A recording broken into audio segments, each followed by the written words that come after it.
কোনো কারণে পাবলিক সার্ভিসে দেখা গেছে যে একজন চাকরি প্রার্থী যে কিনা সে বলতে চেয়েছে একদম ঢালাও দুর্নীতি হচ্ছে, সেই দুর্নীতির বিরুদ্ধে আওয়াজ তুলেছে।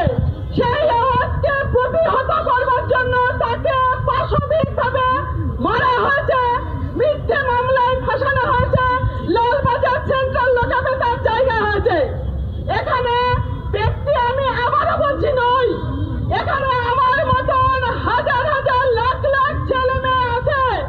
আজকে এসআইআর কোন বিক্ষিপ্ত বিচ্ছিন্ন ঘটনা নয়, পরিকল্পনা করে নির্দিষ্ট শ্রেণীর মানুষকে তার অধিকার থেকে বঞ্চিত করা। ঠিক যেভাবে যারা এই দুর্নীতির বিরুদ্ধে সরব হয়েছিলাম যে আজকে একটা প্রতিষ্ঠানে বসে প্রাতিষ্ঠানিকভাবে দুর্নীতিকে লালন করে চাকরি বিক্রি হচ্ছে, এর ফলে যারা ডিজার্ভিং ক্যান্ডিডেট তারা কাজ পাচ্ছে না। আমরা কোনোদিন কোন দলীয় রাজনীতির সাথে যুক্ত ছিলাম না, আমাদের আজকে রাস্তায় নামতে হয়েছে কেন?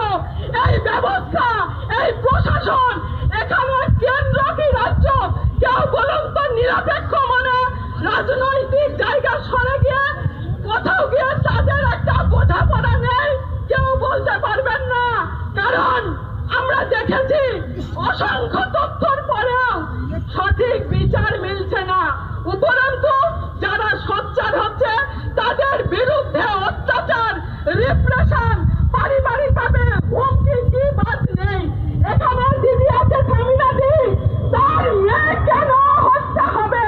এখানে আছে বানুদি, তাকে কেন এসআইআরের জন্য মামলা করতে হবে? কেন আজকে এই রাজপথে এসে আমার মতন যারা আজ পৌরে সাধারণ করেন তাদেরকে কেন রাস্তায় নামতে হবে? এটা হলো সময় বলছে, এখানে ব্যক্তি আমি কিছু বলছি না।